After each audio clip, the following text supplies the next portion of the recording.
Ka arë momentit të flasim pak për libra, unë ka kohë të gjatë që s'kemi folë për libra, sidomos me tëftuarën që e kemi, është Besarta Ramadani së bashkë me mua këtu në studio. Mirëmëngjesi Besarta. Mirëmëngjesi Era, është kënaqësi që përsëri të jem këtu, sidomos me ty dhe të bisedojmë për libra. Se vërtet ka kaluar një kohë shumë e gjatë. Ka kaluar shumë kohë e gjatë, ka ndryshuar sigurt perspektivat tona mbi libra, dëshirat tona mbi librat, mirë po sot shënojmë në ditën botërore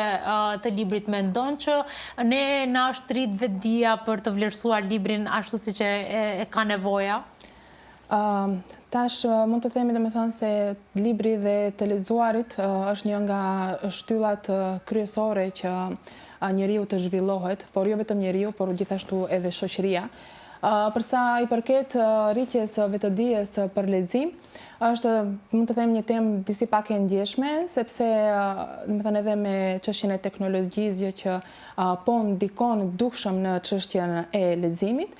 sepse po të ndalemi nga ajo se ka ndryshuar leximi në kohë, sigurisht që leximi ka ndryshuar edhe në shekuj, duke filluar nga antikiteti ku leximi ishte, si të them, lexim për tjetrin, domethënë ishte një lexim që bëhej me zë, që kishte një publik, që mbahej nëpër sheshe, nëpër biblioteka, dhe ishte lexim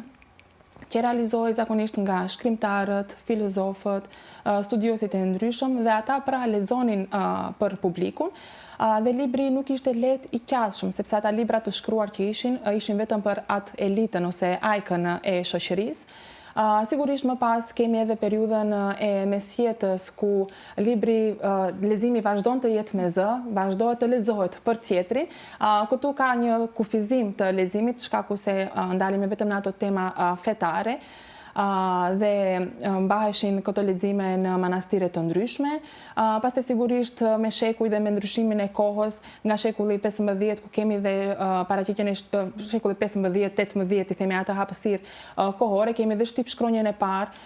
librat fillon të shpeshtohen, qasja deri tek libri dhe tek leximi është shumë më lehtë, dhe këtu kemi atë ndryshimin që ndodh, ku tashmë libri ose të lexuarit nuk ndodh vetëm për të tjerët, por bëhet shumë më individual, shumë më personal, dhe më pas kemi edhe paraqitjen e romaneve më të shpeshta që ndodhin, ku leximi edhe më shumë zhvillohet, edhe qasja deri tek libri është shumë më i lehtë. Kemi atë periudhën të shekullit 19-20,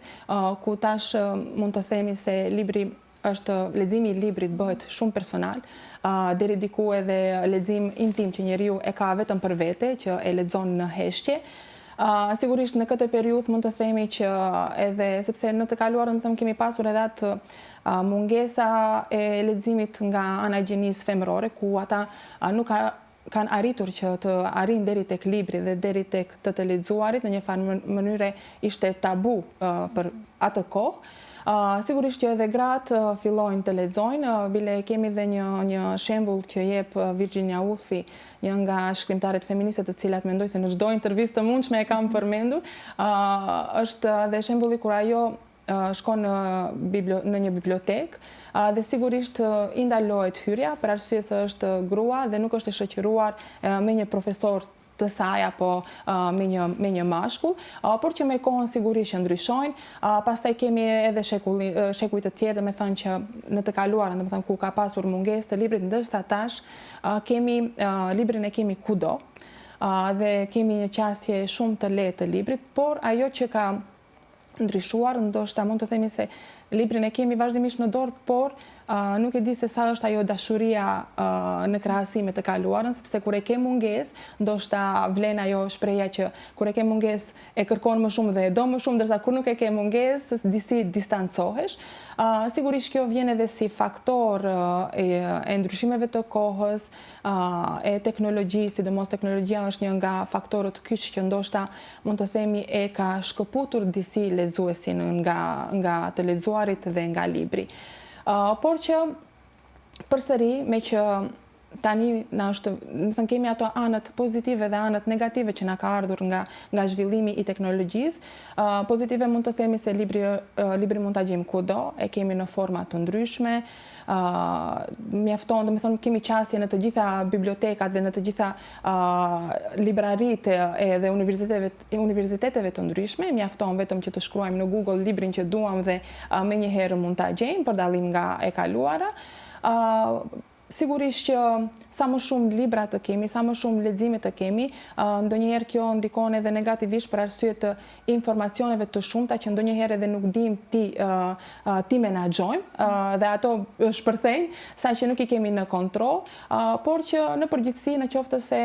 gjehet ai balanci i të shfrytëzuarit të kësaj teknologjie apo të këtij zhvillimi teknologjik, mendoj se mund të ketë një lexues mund të arrijë shumë sukses.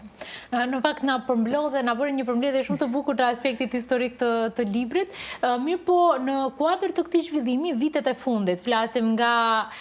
dëmishje këndej, vetëm në këto 25 vite ka pas një revolucion shumë të madh në mënyrën, në format e të lexuarit. Nga libri i thjesht, hard copy, siç na ke sjell disa këtu për cilët do flasim, në atë librin online, në formën e digitalizuar, por edhe deri te audiobooks. Thuaj Besarta, ku e gjen veten? Unë sigurisht jam ajo lexuesja klasike e vjetër e librit fizik në dorë, por që sigurisht që kam pasur nevojë dhe unë të shfrytëzoj edhe platforma të tjera online, libra PDF ose edhe audiobook. Sigurisht është një ndryshim shumë i madh për 20 vite dhe për 15 vite, qoftë edhe për këto 10 vitet e fundit ka ndodhur një ndryshim shumë i madh në librin dhe të lexuarit, por sigurisht unë gjithmonë jam fanse e librave fizik, pavarësisht se ndonjëherë është edhe vështirë t'i marrësh me vete se peshojnë, janë të rënda, por që ndryshe lexohet një libër në qoftë se e ke në dorë, dhe ndryshe lexohet në platformat online, po sigurisht varësisht edhe se si lexuesi e gjen veten. Tashmë shohim një përdorim shumë të madh të librave audiobook dhe mund të themi se të gjitha librat klasik po kthehen në audiobook, gjë që është shumë pozitive sepse dinamika e jetës e kërkon një gjë të tillë, kur je vazhdimisht në lëvizje, je vazhdimisht në punë dhe nga pamundësia për të ulur dhe të kesh një libër fizik në dorë dhe ta lexosh, që të mos shkputesh komplet nga të lexuarit, shoh që shumica e njerëzve i shfrytëzojnë audiobooks. Më thënë për ata lexues të cilët e kuptojnë në gjuhën angleze, do të doja që edhe në gjuhën shqipe të kemi sa më shumë libra të tillë, që të mund edhe ata të cilët pra nuk njohin ndonjë gjuhë të huaj, të mund ta shfrytëzojnë këtë hapësirë për të lexuar edhe më shumë, vetëm se shonja ndoshta pak më ndryshe nga i libri fizik, për arsye se ndoshta pak libri me zë, që i themi audiobooks, disi të paktën janë të gjitha mendimet e mia personale, sikur të zbej atë imagjinatën dhe nuk e ke fokusin e duhur sikur e ke një libër fizik, sepse gjatë leximit të libra fizik ke mundësi t'i kthehesh paragrafit, në qoftë se nuk e kupton mund edhe një herë ta rilexosh fjalinë, ke hapësirë për të marrë shënime, ke hapësirë për të bërë nënvizime, gjë që ajo të ndihmon edhe më shumë që ta ngulitesh në mendje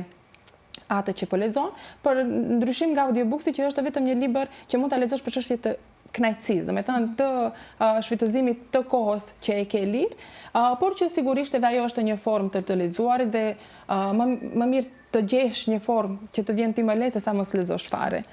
Në fakt unë kam gjetë një teknikë për vete që librat që janë të rënda, ato klasikët me shumë faqe që kërkojnë koncentrim, i lë për libra fizik. Librat e lehtë si tipi Cullen Hoover, këto autorëve që janë pak më relaksues, mendoj që mund të shkojnë edhe online, po edhe audiobook, sepse ndonjëherë duket sikur po dëgjon ndonjë telenovel në është shumë e vërtetë, sidomos edhe me libra që janë për ngritje dhe zhvillim shpirtëror, sigurisht që është një nga mënyrat më të mira për t'i lexuar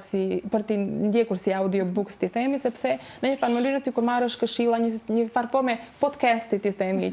por që e marrësh përmes librave. Më thuaj pak, na ke sjell një 3 libra prap fizik, normalisht, fanse e librit fizik, çfarë do të na zbulosh nga këto 3 libra? Realisht më duket sikur këto 3 librat janë ato libra të cilat ndoshta do të ndikojnë për ata lexues të cilët kanë nevojë të hyjnë në lexim, por nuk e gjejnë motivin e duhur, sepse jam i sigurt se të gjithë mund të gjejmë pak kohë për të lexuar dhe të gjithë mund të gjejmë kohë për librin, por duhet të gjejmë librat e duhur, duhet të gjejmë, si të themi, atë ambientin e përshtatshëm që mund të na motivojnë drejt leximit, sepse edhe ne që lexojmë vazhdimisht, që quhemi se lexojmë, kemi ato kohërat tona ku nuk mund të lexojmë asnjë libër ose brenda një periudhe të shkurtër mund të lexojmë shumë, varësisht nga disponimi apo edhe nga atmosfera. Unë mundohem çdo herë që të krijoj një ambient që do të më motivoj për të lexuar. Sigurisht një shtëpi që është e mbushur me libra, të paktën të jetë edhe libra cilësor, libra të cilat do të kenë vlera dhe që mbi të gjitha të jenë libra që i pëlqejnë lexuesit. Sepse tashmë edhe me një nga ato anët pozitive që teknologjia na ka sjellë është që lexuesi ka hapësirë të eksploroj më shumë. Të eksploroj më shumë dhe të gjej veten në libra të caktuar, sepse në të kaluarën ne dimë se duhet të prisnim radh në librari ose në bibliotekë për të marrë atë librin që ne donim, ndërsa tani është qasja shumë më e lehtë dhe lexuesi e ka më të lehtë të gjej veten. Unë këtu kam një libër nga Haruki Murakami që është një nga shkrimtarët e mi të preferuar, përpos që ditë të bëj për vete në lidhje me historitë fiktive, ato të imagjinuara. Sigurisht Murakami ka edhe shumë libra që janë jo fiktiv, sidomos ky libër që quhet Shkrimtar si profesion, që në një farë mënyre ai aty ndalet në rëndësinë e të lexuarit, në rëndësinë e librit dhe se çfarë lexuesit i sjell ajo. Sigurisht ne të gjithë dimë ato benefitet, ato përfitime që marrim nga të lexuari, duke filluar nga zhvillimi personal, nga mos flasim për çështjen e pasurimit të fjalorit ose të shikuarit botës dhe jetës me një sy më ndryshe ose të kuptuarit filozofinë e botës dhe jetës, të cilët të gjitha këto mund t'i marrim përmes librit, por Murakami është i tillë që shkruan me një gjuhë shumë të thjeshtë, me një gjuhë që është e kapshme për të gjithë lexuesit, varësisht është lexues më i shpeshtë ose më i rrallë i librave. Dhe kur Murakami në çdo libër të tij, pra ka elemente ku tregon për rëndësinë e librit dhe se si ai është motivuar, i tregon me atë gjuhën e tij të thjeshtë, por që ka një filozofi shumë të bukur brenda. Ndoshta nëse mundet do doja ti lexoja pjesët të cilët i kam shkëputurit dhe që kanë qenë realisht një motivim për mua për të lexuarit. Është pra nga libri Shkrimtar si profesion, ku Murakami thot: bën një krahasim shumë të bukur në mes romaneve. Romanet lundronin mbi kokën time duke ndriçuar në qiell si yje polar. Kur më dukej se nuk dija nga t'ja mbaja, mjaftonte të ngrija syt lart. Ata më tregonin vendin dhe rrugën e duhur. Po të mos kishit qenë ata, mund të isha endur sa andej e këndej. Pra për Murakamin, romanet janë si një busull që e ka orientuar drejt jetës. Është veçanërisht e rëndësishme të lexoni sa më shumë romane që mundeni gjatë kohës që jeni ende të rinj. Gjithçka që mund t'ju berë në dorë. Romane të mëdhej, romane jo aq të mëdhej, romane të kot, nuk ka rëndësi fare. Për sa kohë vazhdoni të lexoni, përthithni sa më shumë rrëfime që mundeni fizikisht. Njihuni me shumë shkrime të mrekullueshme, por dhe me shumë shkrime të rëndomta. Kjo është detyra më e rëndësishme që keni. Përmes saj, do të zhvilloni muskujt bazë romanesk që nevojiten çdo shkrimtari. Forconi themelet tuaja. Bëjeni këtë derisa keni kohë për ta bërë dhe ndërsa syt i keni ende të mirë. Sigurisht që këtu do doja dhe të potencoja dhe faktin se edhe në kohën tonë, kur kemi qenë më të vogla, më thoni vetmi ajo lidhje mes letërsisë kanë qenë prallat, kanë qenë gjëzat, kanë qenë këto historitë ndryshme që na kanë treguar prindërit dhe gjyshërit. Dhe më thënë kemi pak a shumë i vetmja mënyrë lidhje me letërsinë dhe artin ka qenë ajo formë, ku tash të rinjt fëmijët pra kanë libra pafund dhe histori pafund për të lexuar dhe është një prioritet shumë i madh për ne. Po ashtu edhe diçka që është shumë me rëndësi që Murakami e potencon në këtë libër është edhe fakti se të lexuarit është një shkollë më vete. Dhe thot, po të mos kisha pasur libra, apo po të mos kisha lexuar aq shumë libra, mendoj se jeta ime do të kishte qenë shumë e zymt. Atëherë, të lexuarit ishte në vetvete një lloj shkolle e domosdoshme, shkollë e ndërtuar me porosi dhe që funksiononte vetëm për mua, shkollë ku mësoja aq shumë mësime të vëra. një vend pa rregulla apo rregullore të lodhshme. Pa vlerësime numerike, pa konkurrencë për vend të parë dhe sigurisht pa bullizëm. Megjithse ishte pjesa e një sistemi më të gjerë, pata mundësi të krijoja një sistem tjetër, më personal, timin. Pra kjo është ajo që realisht Murakami di ta thot në një formë shumë të mirë, se sigurisht librat janë një shkollë, sidomos tani që kemi libra të ndryshëm dhe pavarësisht profesionit që kemi, ne mund të bëhemi disi të informohemi dhe të bëhemi të ditur në një profesion tjetër, sepse kemi qasje të shumtë nga librat dhe shkrimtar dhe studiues të ndryshëm, që në qoftë se e shfrytëzojmë në mënyrën e dur, besoj se nuk na shkon huq, mund të përfitojmë shumë nga këto lexime. Në fakt, Besarta, do të kisha dashur të kalojmë edhe te ato dy libra tjerë, sepse na dhe shumë mesazhe të rëndësishme nga Murakami, mirë po që besoj autori i jashtëm është sërish Wolf. Nuk mund të ikë Wolfi. Wolfi jo, nuk mund të ikë. Është kjo eseja Një dhomë vete, është një ese e mirënjohur tashmë e Virginia Woolfit. Ishte pikërisht shembulli që dhash më herët në këtë roman, ku pamundësia e vajzave jo vetëm për të qenë shkrimtare, që në periudhë ishte e pamundur ajo, por që edhe se si atyre u ndalohej të lexuar dhe u ndalohej librave. Nga kjo kemi dhe një thënie shumë të famshme të Virginia Woolfit, që besoj të gjithë e dinë, që është inspiruar pikërisht nga ky epizod i jetës së saj, që nuk ka pasur qasje të drejt për drejt në librarin. Ishte pra në librarinë e Oxbridge-it, ku ajo thotë: kyçi me dry bibliotekat e tua po deshe, por nuk ka port, nuk ka kyç apo shull që të mbyll lirinë e mendjesime. Është një shprehje shumë e fuqishme që në një farë mënyrë ka qenë një nga shprehjet kyçe për të motivuar vajzat, për të motivuar gruan që të shkruaje. Sigurisht Një dhomë vete, nga titulli nënkuptojmë kuptojmë se edhe vetë Virginia Woolf i thotë se një grua për të lexuar dhe për të shkruar i duhet një dhomë vete, gjë që është realisht shumë e vërtet, sepse po të ndalemi dhe në kohë, kemi dhe Jane Austen, e cila e krijonte atë ambientin dhe atmosferën për të lexuar në një dhomë shumë të vogël në shtëpinë e saj, përballë dritares ku dukej kopshti. Kemi edhe autorë të ndryshëm të cilët e kanë motivuar vetveten për të lexuar, duke krijuar pikërisht këtë ambient që ta shtyjë dhe të motivojë edhe më shumë. Kemi Proustin, i cili ai lexonte vetëm një ambient të mbyllur, domethënë ku nuk do të hyj zhurma nga jashtë. Kemi Hemingwayn, i cili lexonte shumë në kafenet e Parisit, sidomos në atë kohë kur Parisi ishte epiqendra e gjithë artistëve nga gjithë bota mblidheshin aty. Sigurisht Hemingway tregon se si ai ka lexuar shumë edhe në anije gjatë udhëtimeve të tij në Afrikë dhe nëpër Europë. Kemi James Joyce-in, i cili po ashtu leximet e tij ka kryer, kohën më të madhe të tij e ka bërë në kafenet e Parisit, ku aty është motivuar edhe më shumë si për të lexuar, ashtu edhe për të shkruar. Është interesante edhe Wordsworth, i cili ka lexuar vetëm në natyrë, dhe mund të shohim se të gjithë mënyrën e të lexuarit të tyre dhe mënyrën e krijimit të letërsisë lidhet shumë edhe me atë se çfarë realisht ka shkruar. Wordsworth i njihet si poet i natyrës dhe sigurisht aty ka lexuar, aty ka shkruar dhe nga aty është motivuar. Andaj lexuesi e ka shumë të rëndësishme që të krijojë dhe të gjejë atë ambient ose atë atmosferë që do ta shtyjë, do ta motivojë drejt leximit. Dhe ajo që theti duhet ta motivojmë veten, nënkupton që edhe leximi është një disiplinë. Po s'bëm disiplinë, s'ka motivim. Sigurisht që po. Në qoftë se ndonjëherë do edhe ta shtysh vetveten, ka raste ku nuk do të lexosh, ka raste që do të lexosh, por me letërsinë është interesant. Ne kishim dhe profesorin ton, i cili vazhdimisht na thoshte që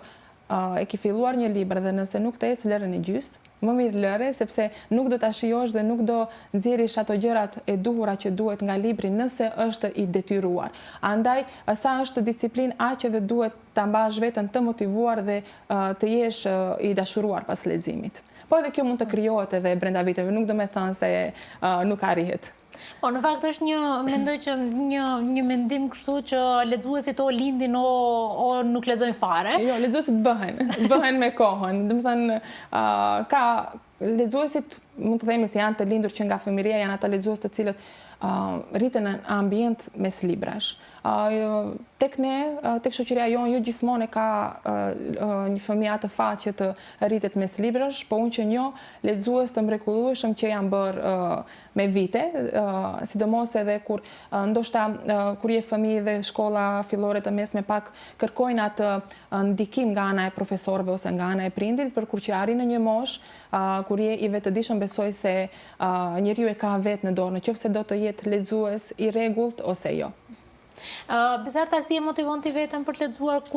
kur kapin ato faza që s'duam të lexojmë? Po, fazat të tilla kalojmë realisht, por që me që dhe profesioni im ka qenë i lidhur gjithmonë me librin dhe unë e kam shumë më të lehtë. Dhe të gjithë që më thonë, lumë ti si lexon, unë u shpjegoj faktin se unë lexoj shkaku se është profesioni im dhe është pasioni im, sepse ndonjëherë kur ke një profesion jashtë librave, është shumë e vështirë të gjesh kohën për të lexuar. Por varësisht profesionit ke libra të caktuar, kam shumë mjeke që njoh, të cilat lexojnë libra që kanë të bëjnë me mjekësinë, që kanë histori për çështje të ndryshme që lidhen, sepse ke shumë romane që tregojnë historinë e ndonjë mjeku, historinë e ndonjë pacienti që janë shumë të bukur dhe çdo herë janë shumë të dhimbshëm këta romane. Sigurisht varësisht kemi edhe libra kriminalistik, varësisht zhanri që mund t'i përshtatet edhe profesionit të caktuar. Por unë them se gjithmonë e kam pasur të lehtë për shkak të studimeve të mia që kanë qenë letërsi dhe që vazhdoj të jenë letërsi, por pak a shumë edhe këto, edhe gjatë studimeve ti ke një kornizë se çfarë do lexosh. Por përsëri mundohem që me çdo kusht, domethënë të kem një libër me vete. Në momentin që ke një libër me vete dhe gjesh pak kohë ose hapësirë, aty mund ta shfrytëzosh për të lexuar. Por vetëm duke njeriu duhet shpesh ta kujtoj përfitimet që sjell të lexuari dhe në momentin që e kupton këtë, atëherë leximi bëhet shumë më i afërt për ty, se është një shkollë që të mëson shumë. Definitivisht. Besarta, gjithmonë kështu kënaqësi me ty kur bisedojmë, do t'japim pak kohë edhe librit të tretë që na e ke sjell, mos t'i mbet hatri. Libri i tretë edhe po ta sugjeroja është pak vështirë për t'u gjetur sepse nuk e kemi të përkthyer në gjuhën shqipe. Gjë që për ne lexuesit pak shpeshherë na ndodh në situata të tilla kur nuk kemi, domethënë librat të caktuar nuk janë akoma të përkthyer në gjuhën shqipe, por përsëri nuk mund të ndalemi aty sepse këtash kemi libra pafund. Kemi Hemingway këtu, është edhe ky është një libër jo fiktiv, që flet për të lexuarit, që flet për në periudhën e tij që ai ishte në Paris dhe ishte akoma gazetar dhe sapo kishte filluar të shkruarit të letërsisë. Për mua ky libër ka qenë një motiv shumë i madh dhe vazhdimisht i rikthehem sepse edhe këtu njëjtë si Murakami tek libri që e sugjerova më parë, flet për rëndësinë e të lexuarit dhe të jep atë atmosferën e librit, të lexuarit, të librarive, të kafeve të mbushura me shkrimtar të mëdhenj, me ide të mëdha, me ide filozofike, gjë që për ata të cilët duan t'i qasen sa më shumë leximit, besoj se është një libër i përshtatshëm dhe shumë motivues. Mund të themi se është një lloj, si ta lexosh si një lloj filmi, më duket edhe kemi një film, Midnight in Paris, diçka e tillë, që është motivuar nga libri i Hemingway. Unë fillimisht e kam parë filmin dhe më pas ajo më ka shtyrë që të lexoj librat, sepse shpesh herë edhe e bëj këtë, sepse kemi shumë klasik të cilët tashmë janë përshtatur në filma dhe më kanë motivuar ato për të lexuar një libër të caktuar. Unë në fakt e di që filmi ekziston, po së pari detyroj veten ta lexoj librin dhe pastaj filmin, sepse pastaj më sikur e di ngjarjen edhe ka situata që mund edhe të zhgënjehesh, se sigurisht elementet që përmban në një libër asnjëherë nuk mund të shfaqen në një film, por që për ata të cilët ndoshta e kanë më të lehtë atë duan atë vizuelen të gatshme, atë imagjinatën e tyre të krijuar të gatshme nga dikush tjetër, besoj se është një mënyrë shumë e mirë, se nëse në momentin që të pëlqen filmi, automatikisht pastaj të çon edhe drejt librit. Besarta, gjithmonë shumë kënaqësi të kem ty në studio. Ne kaluan minutat pa i ndjer, edhe pse kam shumë pyetje tjera, mirë po kaq na lejon koha televizive. Faleminderit shumë. Faleminderit shumë Era, është kënaqësi, besoj se do të bëjmë edhe intervista të tilla ku do të kemi më shumë kohë të flasim edhe më gjerë për libra të ndryshëm. Faleminderit shumë.